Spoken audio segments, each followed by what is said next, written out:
Hello and welcome to the Tuesday Tell-All. It's Tuesday, August 13th, 2024. Tuesday just keeps coming so quick. I feel like I was just here.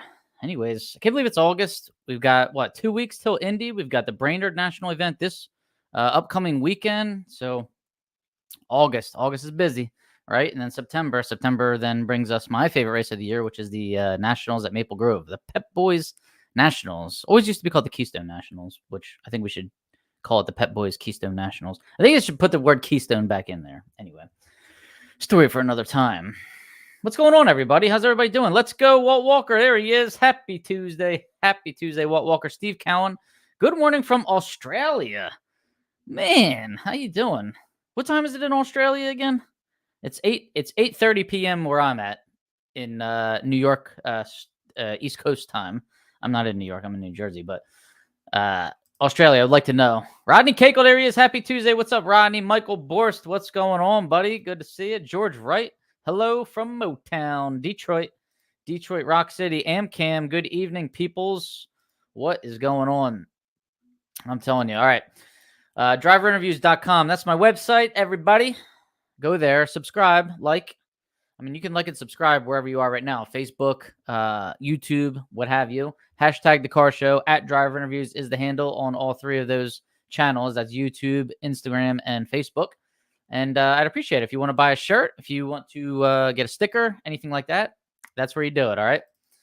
OriginalLupeTortilla.com. And if you notice, since 1983, which is when that was founded, and it's also the same year I was born. So like I always say, it's a great year in history. Houston, Beaumont, College Station, and Katy. Those are the 4 stores owned by Stan and Sheila Holt. Stan started this company back in 1983, and they are devout stock and super stock racers. And we love seeing them at the races because they are very, very generous and welcoming stock and super stock racers, we'll say. So head to their pit one day, especially if you're at Indy or anywhere else, maybe Dallas. You might want to check them out. Very nice people. DragInsights.com. All right, there's a new feature on Drag Insights that just made my life a lot easier and will probably make a lot of your lives a lot easier. It's called Vehicle History. So if you're on a driver's profile, you can click on the Vehicle History tab. It's on the left side, and you can see which cars they are running at each event in each category. So it's pretty helpful, especially when I'm trying to find results.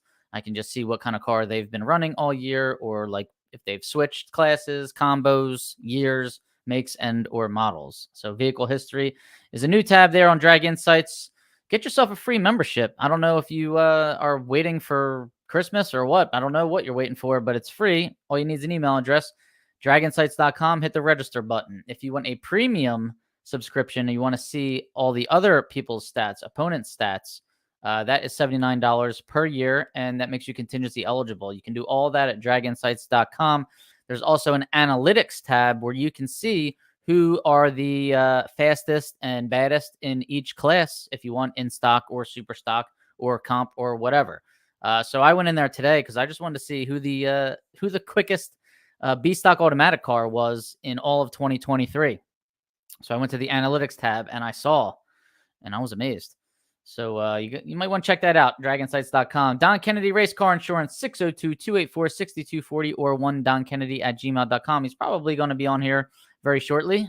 We'll see him soon. Insure your race cars, your trailers, your custom hot rods. Don Kennedy can get you all set up. He races super stock, so he is very familiar with what we do and what kind of insurance you need for your race ride. Fuel Factor X, increase your fuel mileage in the motorhomes, in the pickup trucks, in the generator, in your motorcycle, whatever you got, diesel or gas. I prefer to put it in the motorhome, get the biggest bang for my buck.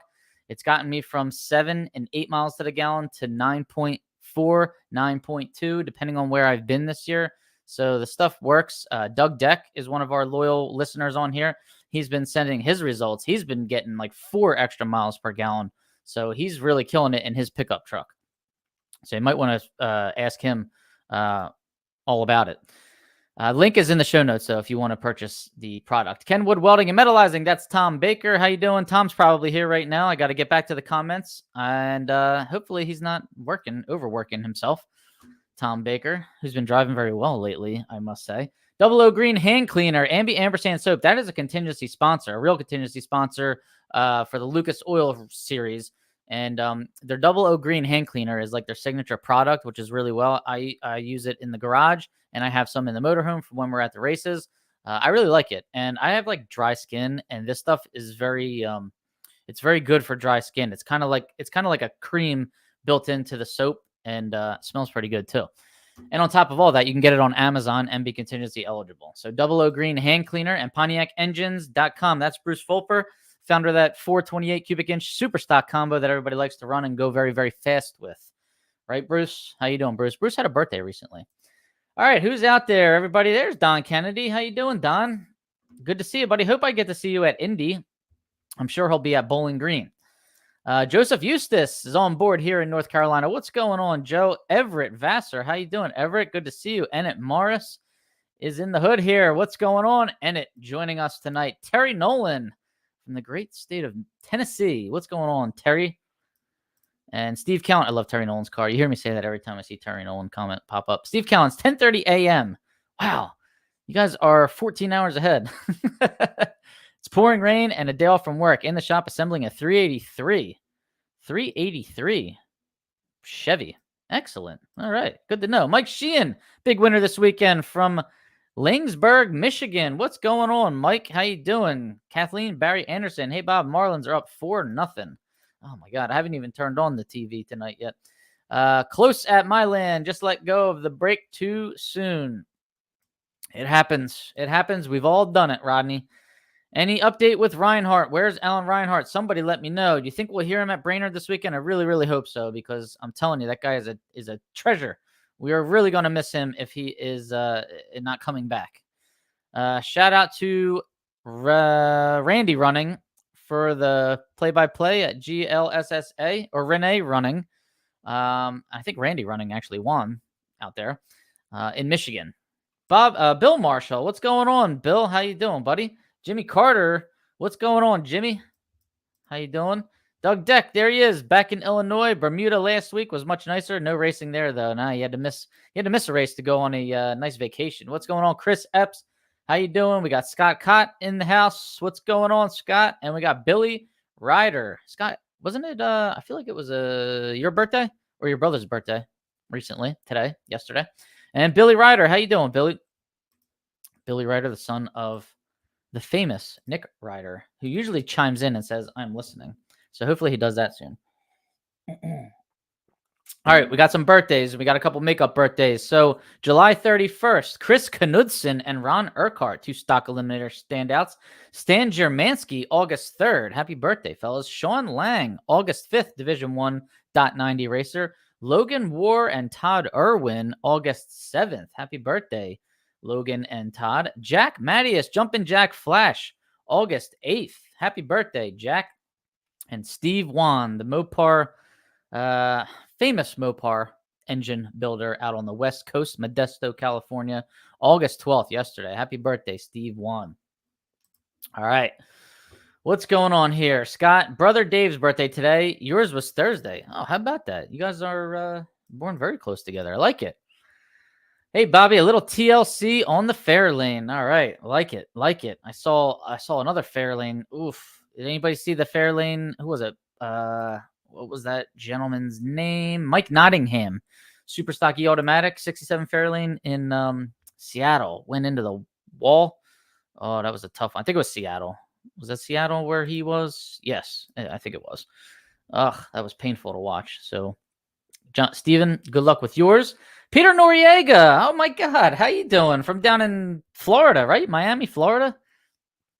Hope you're doing well, buddy, with the Malibu. Mike Windsor, hello from Connecticut. What's going on? I was going to ask about Reinhardt, too, as was I. And somebody let us know. WFO Joe said Alan Reinhardt will be back very soon. Joe mentioned this as of this morning. That is terrific news. All right. Maybe he was just taking a little time off. Maybe he needed a break. Maybe he got a girlfriend for all we know. I don't know. But hopefully he comes back. Jamie Shonley, what's going on, Jamie? Jamie's got the awesome 72 Maverick. Actually, you could see that. Well, you could see it probably in his profile picture right there. But it's also one of the background photos on the Driver Interviews Facebook profile picture. Background photo. All right. Any news on Scotty Richardson? We know he had a It sounds like a very severe heart attack. I see the family selling a lot of his things, like cars, trailers, and stuff like that. So I think there's a fundraiser out there somewhere to help him get some treatment. But if anybody knows the status of his condition right now or any updates, please let us know. It unfortunately sounds very serious. Scotty Richardson, basically a drag racing legend. He and his brother Edmund won pretty much everything they ever tried to do. So it'd be a big loss to the racing community if Scotty didn't pull through. So let's hope that he does. Checking in from Ohio is Jacob Wolf. Can't wait to see you at Indy. Indy is going to be insane. Somebody put out like a forecast and said it's going to be pretty hot there. I mean, we're still a ways away. What do we got? 2 weeks and a day until Q session number 1. And they said it was going to be 90s at Indy. Now, ever since I've been going to Indy, and I just started going in 21. So I was there in 21, 22, and 23. The weather's been nice. Aside from a headwind that would blow your hat off of your head in the burnout box and into the staging lanes, it was good temperatures. Now, I've heard it can get really hot there and nasty. So we're going to talk about that in a little bit. I heard he was suspended for mentioning Force's crash and explaining what happened. He did it before NHRA came out with what happened. But I thought NHRA posted his explanation of it. So I didn't think that was the reason that he might have been suspended, or if he even is suspended at this point. So anyways, if that's what happened, I mean, I don't know. That's what happened. So if anybody finds out any more about Alan Reinhart, we are all ears. I sent him an email just asking him if he was okay. I said, just wanted to see if you're all right before the rumors really start flying, and the rumors then really started flying after that. But he didn't respond. So hopefully he's okay. Where's Ray Thurston at? Because I'm about to give his dad a shout out right now. Ray Thurston, who's always on right about now, sends in his comment and then falls asleep. But Ray Thurston's dad, how about this? Okay, now it's not Stock and Superstock, but Ray runs Stock Eliminator, so we're going to give his dad a shout out. They're running at New Media. His dad was running Pro ET, and he went 001 and dead on 0 in the final round. So he's 001, dead 0 against Bob Mulaney, who's 000 and dead on 1. All right, so both of them threw up a 1-pack, and Ray's dad gets the win by 0.0001, 1/10,000th of a second. So where the computer carried the decimal places out to an area that we'll never see, they determined Ray Thurston, the father, was the winner by 1/10,000th of a second against Bob Big Bucks Mulaney. So I thought we'd give Ray Thurston a shout out. So if anybody hears from Ray, scold him for not being on here right now and tell him that he missed his shout out. But tell him that we still love him. All right. Just repeating the news that I already told you last week, Toyota is the title sponsor of the U.S. Nationals. Slight oxymoron, of course. And I still can't believe it. But as I said last week, thank you, Toyota, for stepping in. The big three, I hope you guys are taking notes. All right. Toyota's perfected the hybrid. Toyota hasn't gone full on, EV assault right now. Chevy, Ford, and Dodge, you guys do what you want. But you know what? I hope you guys are in attendance at the Toyota U.S. Nationals.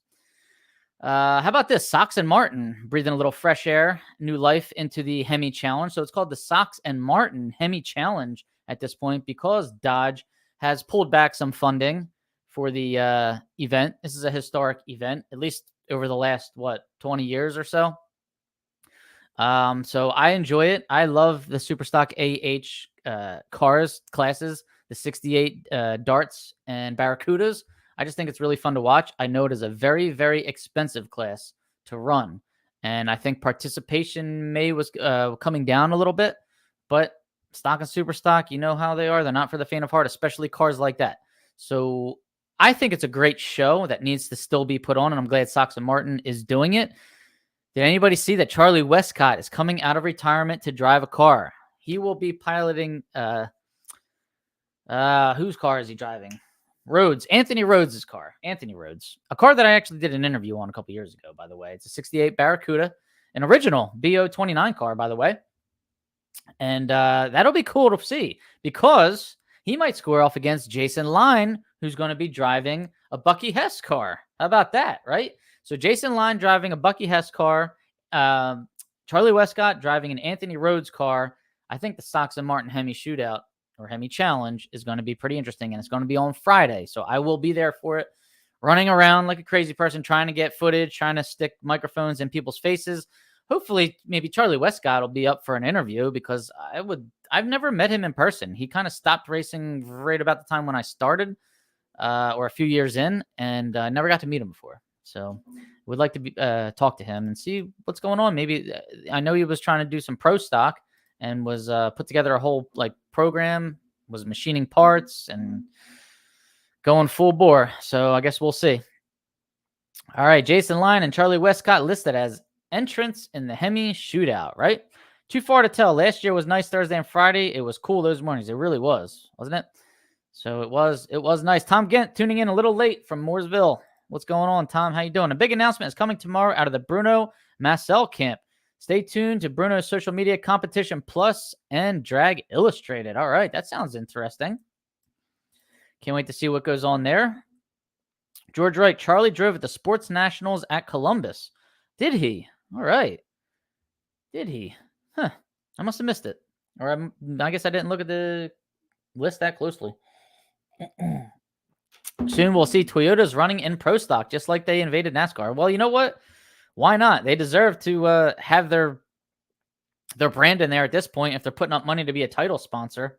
So something tells me that could be in the near future. Missed the comment about Toyota. My first brand new car was a Toyota Celica GT liftback 5-speed. Oh, Aunt Lisa. You know what? My aunt always drove a stick shift ever since I was a little kid. Both my aunts did. And I'm pretty sure they both let me dabble with their cars when I was like 15 and 16. They let me drive them around the block. And that's how I learned how to drive a stick shift. Kevin McHugh, how you doing, Kevin? Good to see you. You still got that Copo, or did you sell it? What you got any cars left, Kevin? Kevin always had nice cars. Let me tell you.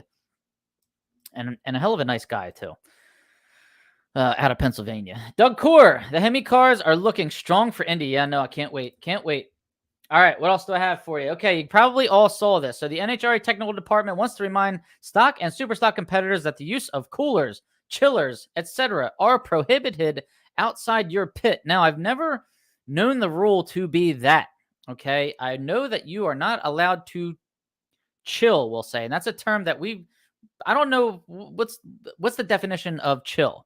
Is that an actual chiller, which, you know, a lot of people have handmade chillers where they just use like a sump pump, we'll say, like any kind of universal water pump, throw it in a cooler, run the cold water through the radiator and through the engine, and then back out into the cooler.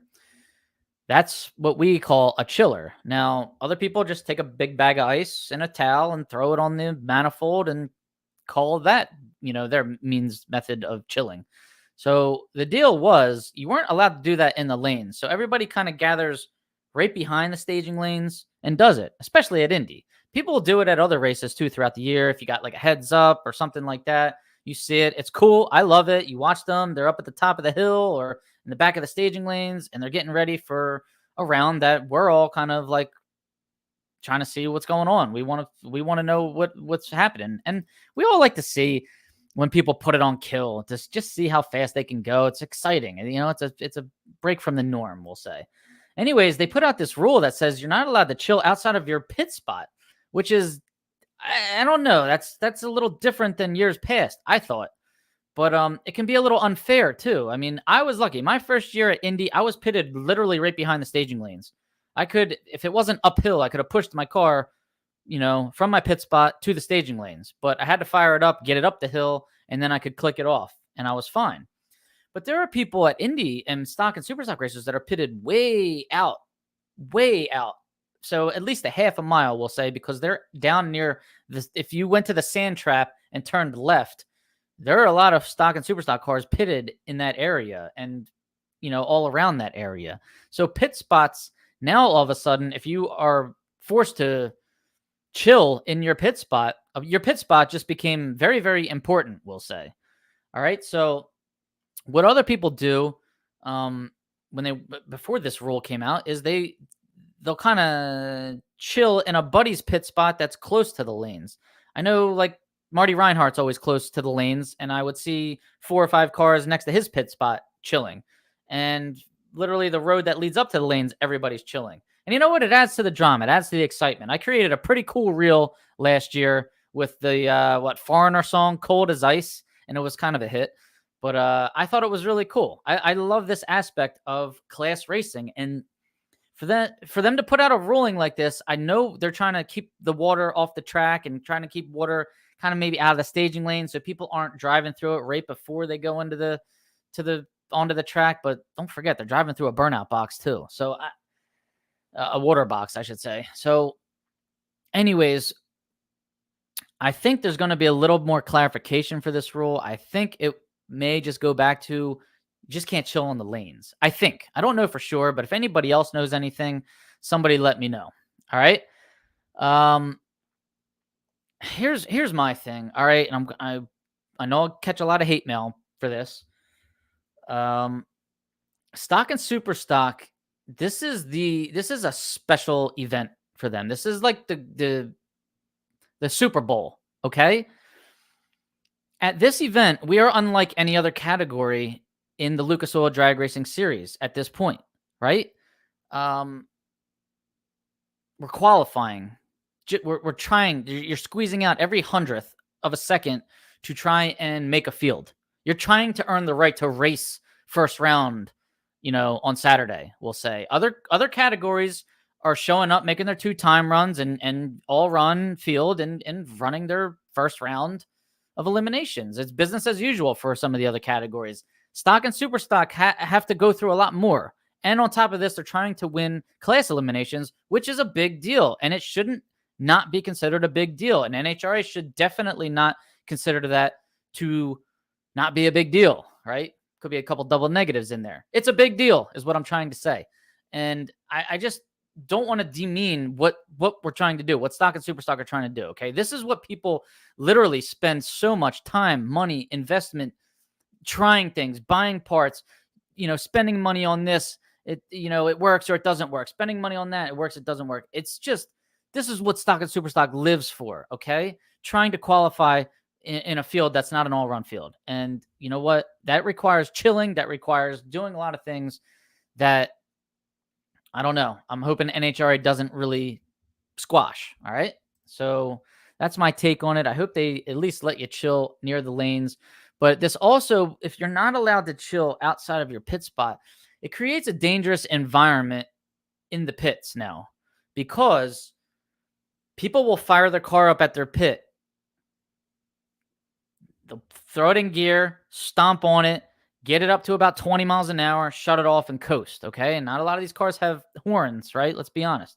So now they're coasting through the pits, and they fire it up again, get it going, shut it off, all right?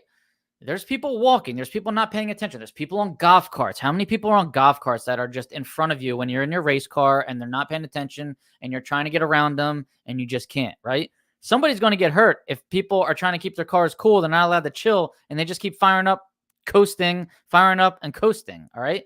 So something needs to be like something needs to give here, or maybe you got to start pitting the class cars, the Stock and Super Stock cars closer to the starting line if you can. So that's my take on that. Now, I know some of the other classes are going to be qualifying. You got your top dragster, I guess top sportsman, they're probably going to be there. I think they are taking 40 cars and qualifying 32.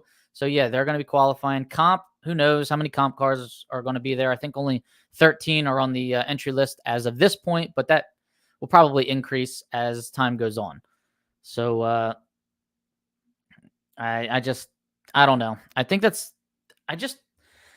rulings like this, I just feel like sometimes they're demeaning what Stock and Super Stock Eliminator at the U.S. Nationals is all about, and probably not on purpose. They're just thinking of the safety issue of it and the cleanup issue of it. I don't think they're just trying to say like, we don't care about them, but I wish they would look at it in that light and say, look, these guys and girls spend all kinds of money, time, and investment to come to this race. This is their Super Bowl. Let's let them, let's let them go all out. If they make people use only chillers in their own pit, nobody's going to come to the lanes on time, and they're going to sit an hour in the lanes, right? Nobody's going to come to the lanes on time to sit an hour in the lanes. Very good point, Walt. Absolutely true, right? So I know some comments probably flew in before I went on that rant. But Dennis Chapman, what's going on, buddy? How you doing? Dan Peterson, the definition is the cooler that you use to cool with a sump pump. All right, so that's what we're calling chillers right now. All right. Cliff Hinson, the V-neck. Yep, I'm too young for a V-neck. You know what? I'm never going to act my age, so what are you going to do? In Norwalk, a friend, I got to get up over the comment here. In Norwalk, a friend got told that the chillers themselves were illegal. Bags of ice are acceptable, but no artificial cooling or something like that is what the rule said. They made us read the rule book up there. Since both had chillers running on their cars, they let it go, but told them not to do it again. Huh. Now, the chiller is a lot cleaner. I mean, a lot less messy than throwing bags of ice on your manifold and having all that water, drip everywhere and run down the engine, run down the headers, run down the frame and all that. I mean, a chiller, you hook up two hoses and you're going to the cooler, and as long as you don't let one of those hoses run wild outside the cooler, I mean, it's a pretty, clean process and dry process. So I don't know why they would come out with a ruling like that, Travis. I mean, that's getting extreme. I would assume the Emmons pit will probably be making some money this year. Yes, they have a great spot right next to the staging lanes. I talked to the tech people at the Indy points race. The rule is no ice on the intake, no chillers, fans, anything that helps cool the car will not be allowed outside the pits. Oh my God. Now we're kind of all over the place with this. All right, somebody, maybe NHRA needs to just come out and clarify again. Was this always the ruling? Because if it was, I just never knew this. It must have been one that I never really read. It's one that I just kind of saw what everybody else was doing and did that.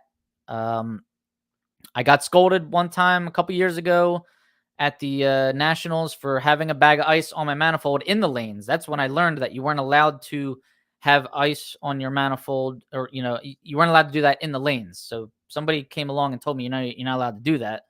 And then that's when I was like, oh, really? All right. So I took it off.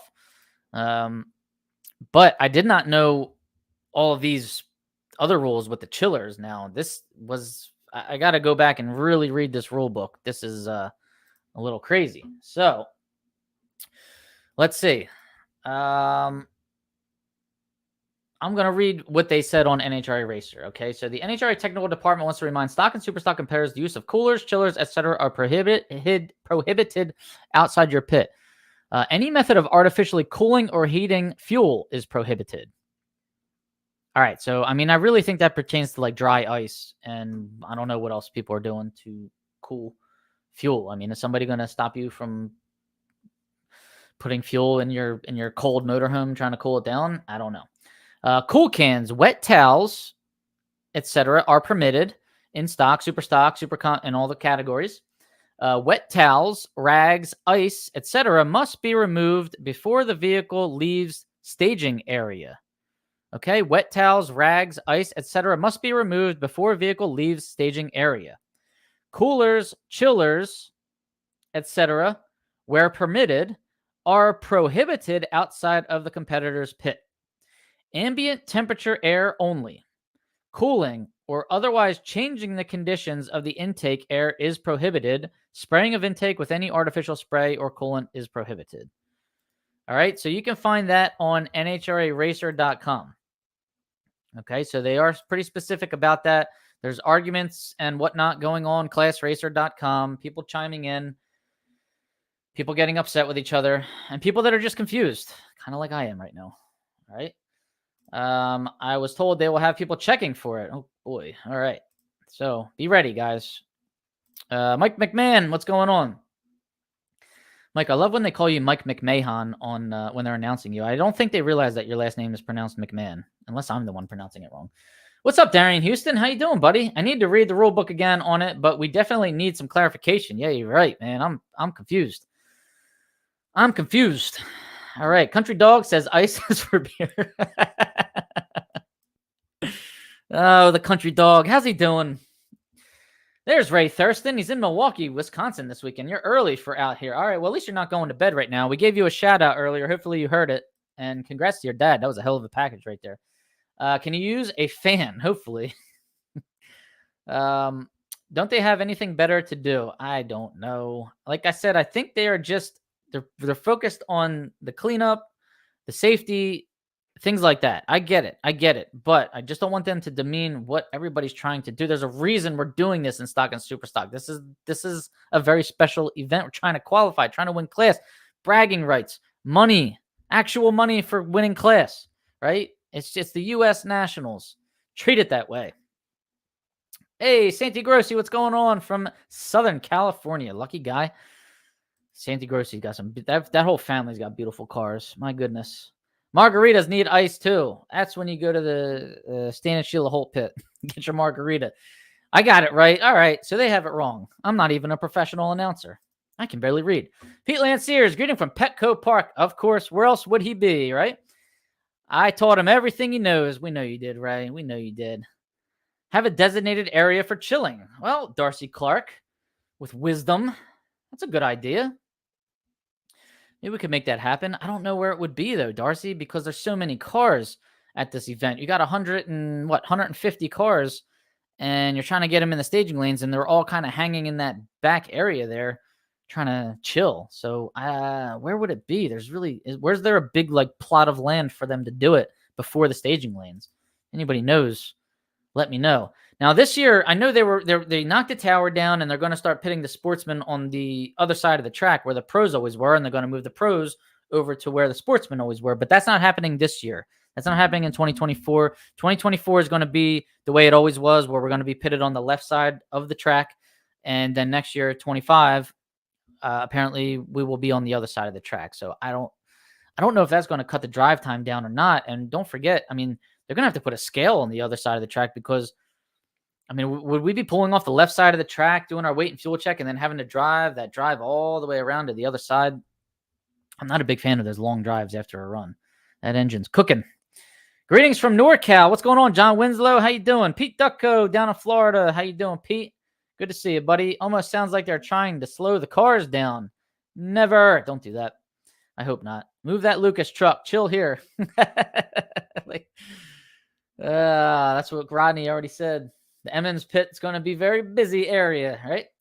All right. What other announcements do we have? I think that's pretty much it. So let's get to some results. We were in Seattle. We had a double divisional out there.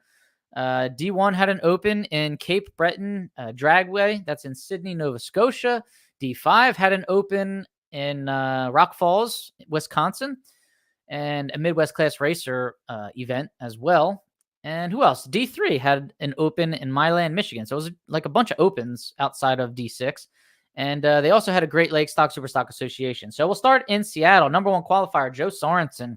Who else would you expect, man? 118 under the index in his 69 Camaro G-Stock Automatic, 1081 on a 12 flat index. 36 cars showed up for Stock Eliminator in Seattle. 36 cars in stock, 22 cars in super stock. I think they have more cars at the Midwest Class Racer combo event. Maybe they need to start making this a combo event out in D6. Who knows? All right, so let's see. In the Eliminator, now Joe Sorenson, he's in first place right now in the country in Stock Eliminator. So he's trying to get that number one spot because he can, and because he probably wants to get a first-round bye and accumulate as many points as he can. But there were 36 cars. He didn't get the first-round bye. He's got to get past that first round to get that second-round bye, which he probably did. Courtney Alley, though, in her 69 Camaro, squared off against Gary Gandy. How about this guy's got a 79 Mustang pace car?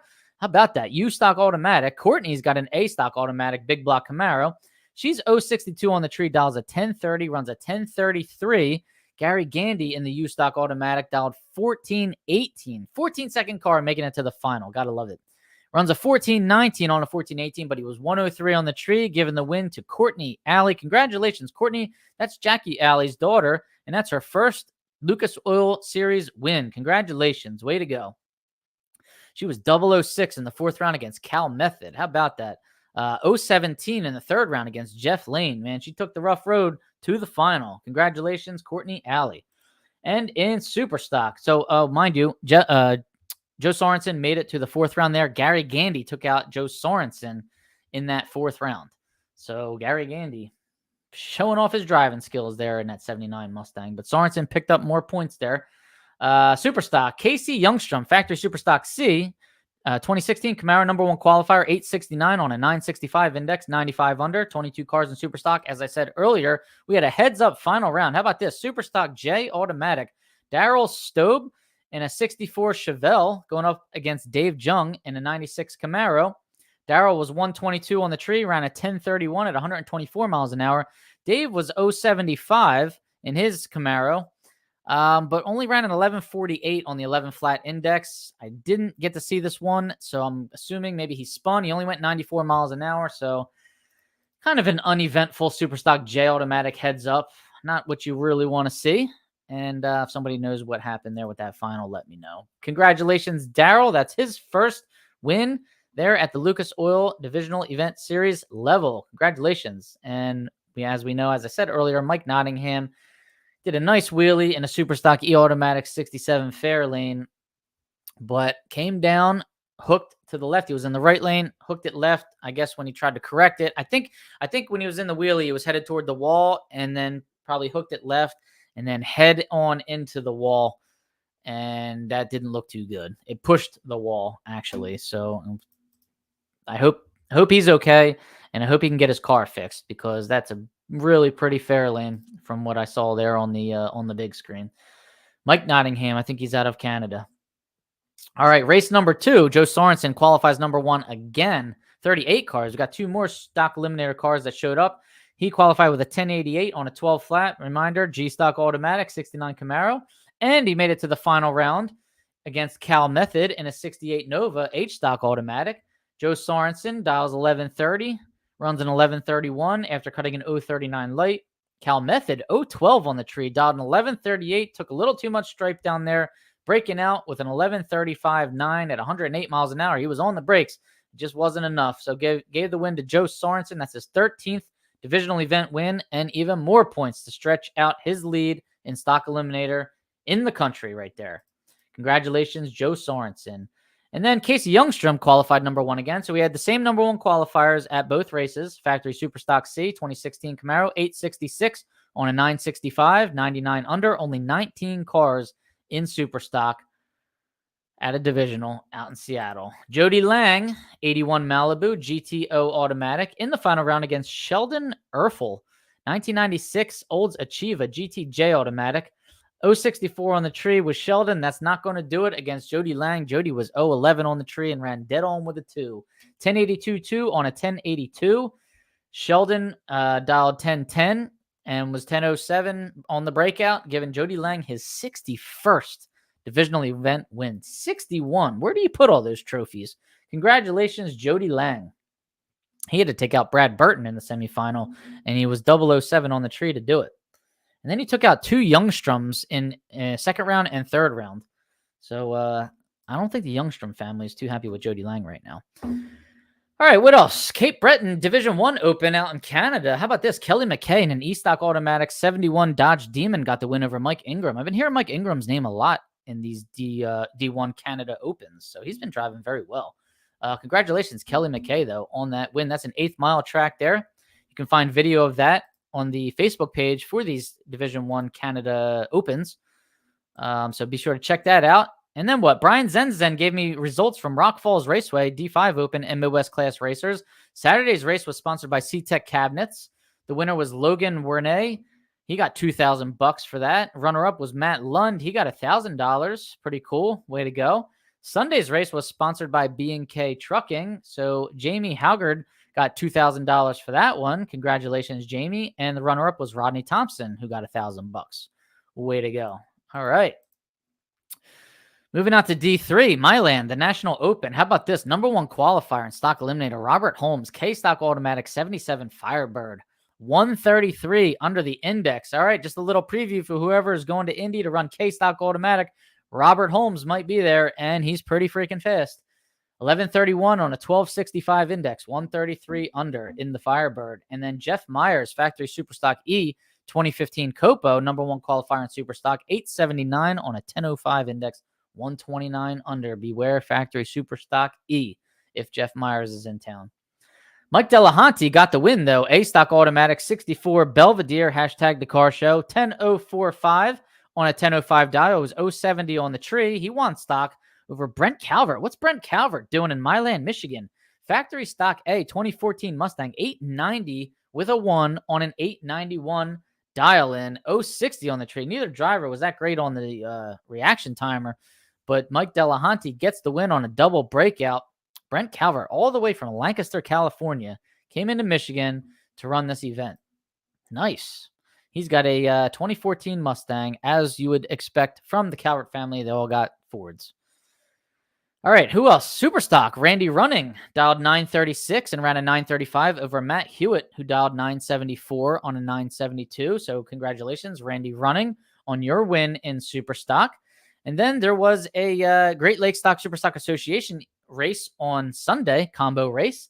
And Mike Sheehan, I believe I met Mike Sheehan in Gainesville, or Florida, this past March at the car show that Josh Hart had in Ocala, Florida, at his business there, Bernie's Speed Shop. But Mike Sheehan was 000 on the trees, got an L Stock Automatic 88 Mustang. How about this? Dialed 1183, ran an 1183 on an 1182 and was 000. Got the win over Paul Brown, who was 078 on the tree and ran a 1012 on a 1008. Congratulations, Mike Sheehan. It looks like a Mustang that I've seen before. The gentleman out of North Carolina, Drake Viscombe. Looks like a Drake Viscombe car. So let me know if it is. All right, let's go over the points here. And we're going to go over the Jegs All-Star. You know what? Let's go over Jegs All-Stars because that's coming up soon. And Walt Walker and I are going to do a preview episode, probably Tuesday, October 1st. Walt, put that on your calendar, buddy, if you can make that one. That's what I'm hoping. Tuesday, October 1st, Walt and I will give the rundown on the Jegs All-Stars competitors. We did that last year, and it was a hit. But it looks like Division 1, Stock Eliminator. I have stock right in front of me right now. I'll give you the rest of them next week. But Division 1 is going to be Matt Lisa. Division 2 is going to be Jeff Longany, who was the rep last year. Division 3 is Houston Rakes. Division 4, Will Emmons. Division 5, Larry Dyke. Division 6 is Joe Sorenson. And Division 7 is Jared Jordan. Now, I got a couple questions here. Division 5, Larry Dyke and Dennis Lund both have 296 points, and they both hit 6 events. Larry Dyke's name is showing up before Dennis Lund, so if anybody knows if that's official, let us know. Also, Jared Jordan in Division 7 is tied with C.W. Hofer. They both have 339 points, and they both ran 7 events. So let us know if that's official. Also, Division 6, Joe Sorenson was the rep last year. He was the winner of the Jegs All-Stars last year, and he's now the rep again this year. So does he come back as a blocker, or does he come back as the rep? And if he comes back as the blocker, will number 2, Dennis Radford, come in as the rep? So that's a question that we've got as well. So somebody answer those questions. We would appreciate that. Also, we got Jared Jordan. We've got Will Emmons. We've got, let's see, Jeff Longany. We've got Houston Rakes. We've got quite a handful of B-Stock Automatics there. So the Jegs All-Stars could be quite entertaining in Stock Eliminator. So I'm looking forward to that. I am definitely looking forward to that. All right. NHRA could set up a chill stand and charge us to use it. Don't give him any ideas. All right, Warren, what's going on? He's late to the party. He's looking forward to Indy and seeing the Hemi shootout. 24 cars in the lineup so far. Should be a great show. Can't wait, man. Hope to see you there, Warren. Long drive to Seattle after the swing. Yeah, I know, man. Everything out in that area is a long drive. The Calverts came here for Indy, right? That's okay. So they're not going back home. I guess they're sticking in town, or they left their stuff somewhere. Because I would think they got to go back to work. They sell a lot of cow tracks. Are they leaving their stuff at your place, George? Mike D was 073 in the finals or semi against me. Too bad you were 006. Ah, man. So Mike Delahanty got around you. You were 006 red. It's a tough one, Rodney. That's all right. Casey Miles, what's going on, buddy? How you doing? Walt Walker, noted, October 1st. Thank you, sir. Brett Veldy originally built it. Viscomb's had it for a while. All right. I knew it looked familiar. Yes. Very good. Brett Steven, been talking with Senior about how to go faster. Great conversations. All right. Love it. Brett Steven. Love your car, too, by the way. White 67 Mustang. Real 67 Mustang.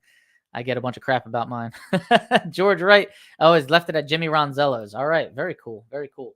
All right, now we're going to go over the actual points in Stock Eliminator. Joe Sorenson, number 1, he's got 669 points right now. Cody Phillips is in second with 558. So Sorenson's run 3 nationals. He can run up to 6, and they'll take his best 3, but he's run 9 divisionals. He cannot claim any more divisionals. Once you run 8 divisionals, you are done. He can run for money from now on, and that's it. Cody Phillips, Jimmy Hidalgo Jr., Travis Booth. What's up, Travis? And Jared Jordan round out the top 5. Jared Jordan's usually here, too. Brad Burton made a move into first place after this past weekend. He's got 4 nationals under his belt and 8 divisionals, so he's all pointed out as far as divisionals are concerned. But he's only got a 551-point total with Monty Bogan right behind him at 539, Don Shuford, Pete Diagnolo, and Jody Lang, and they're all in the 500s right now. So it's a tight range there in Superstock. All right, division, all the divisions. Katie Sapanik is first place in Division 1, Stock Eliminator. She bumped you out, Cliff Hinson. Where are you at? You still here? Pete Diagnolo, Superstock, first place. Division 2 is Cody Phillips in stock. Monty Bogan in Superstock. Division 3, Travis Booth. What's up, Travis? In stock. And Kenny Schindler in Superstock. Division 4, Ross Ponville in stock. Jimmy Hidalgo Jr. Superstock. Division 5, Daryl Goheen in stock. Jason DeForest in Superstock. Division 6, Joe Sorenson. Man, this guy's having a year in stock. And Ty Gaynor still in Superstock. First place by 2 points. The young kid, he's like 16 years old. Kid can't even buy a pack of cigarettes or watch an R-rated movie yet, and he's in first place in Superstock. Jared Jordan in stock, Division 7, and Trey Vetter in Superstock. How about that? All right. Let's see what we got here. What else? All right, so this weekend, where are we going? The Brainerd National Event. Looks a little bit wet on Thursday and Friday. It's a 4-day event. So Saturday and Sunday look really good. I think they'll get the race in with no problem. I just hope that they don't have to revert to running really late at night, getting those rounds, round robin. I'm not a fan of that, but I understand why they have to do it. It cuts down any kind of stage time that we could get. It seems as of late, they're not really mixing us in between the pros anymore. We're either before the pros or after the pros. So it's gotten worse this year. We used to occasionally be thrown in maybe one round in between the pros on like Saturday, maybe on Friday. But doesn't seem to be happening anymore. And we definitely do get to race in between the pros on Sunday. So you got to make it to the Final Four if you want to get on TV, and if you want to race in between the pros and get out in front of the crowd. And then you can pitch that to sponsors. You can try and, pitch that to contingency sponsors, prospective contingency sponsors. But this is what we need. Is the whole point of this podcast is we got to get out in front of the crowd. We need crowds, and we got to get out in front of them. They got to see our stickers. They got to see our names. They got to see our cars, or we're not going to be able to really get sponsors. It's very hard unless you win a whole hell of a lot to go out and try and get, some sponsorship. I understand why it's that way, given the economic conditions that we're in right now. But if I was a sponsor and I knew cars were getting seen and we were out in front of the stage, I'd be trying to sponsor people that win, but people with cool cars, people with great personalities, people that are very visible, people that are on social media a lot. That's what I would be trying to grow my brand with.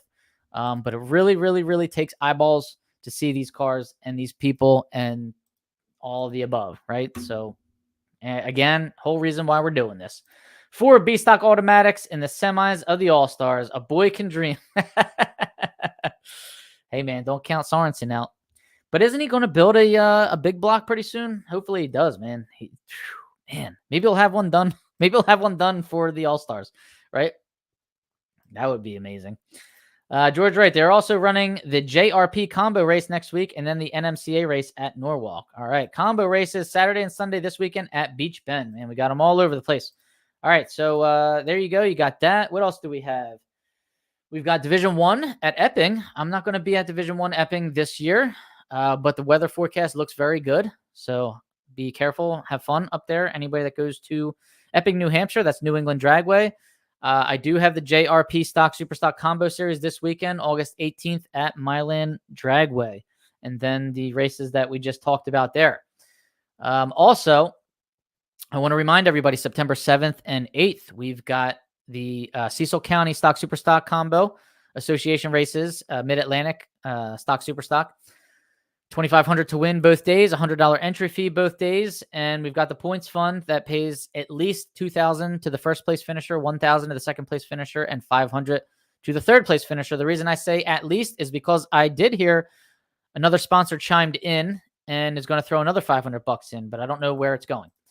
So I don't know if it's just going to the first place finisher. I don't know if it's getting divvied up among the three. But anyways, it was really a good bang for your buck series this year. 4 races. Couldn't beat it. $100 entry fee. Indy, as you know, is in 2 weeks and a day. I will be there Tuesday night until Saturday after first round of eliminations. So make sure you say hello. Looking for a parking pass, looking for a crew pass. If anybody's got an extra one, I'd appreciate that. And, my bike will be out there, so I'll be riding around on a bike thanks to Dwayne Hoven. I put it in his trailer the other day before he goes on the Bowling Green Indy tour. So looking forward to that.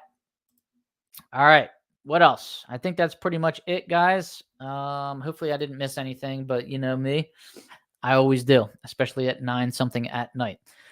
All right. Be careful this weekend. Anybody heading out? And be safe. Be sure to like, subscribe. I really appreciate it. Share it with your friends. We're over 5,000 subscribers on YouTube. That's really cool. I can't wait to get back out and start interviewing racers again. I feel like I haven't been able to do that because I was racing or because I was streaming or because I was announcing. So at least when I get to Indy, I can get back to business. Interviewing racers. You guys can see new cars. You guys can get in-car camera footage. People learn things when I do these interviews, and that's what we love. When somebody sends me a message saying they want to build a stocker or a super stocker because they learn things on my interviews and they think the class is really cool and where can I find a rule book and how can I get started, that means that we are doing this, we're making headway here, right? So that's what I'm trying to do. All right, guys, have a good night. Take care. Be safe. And I appreciate you all tuning in. Thank you.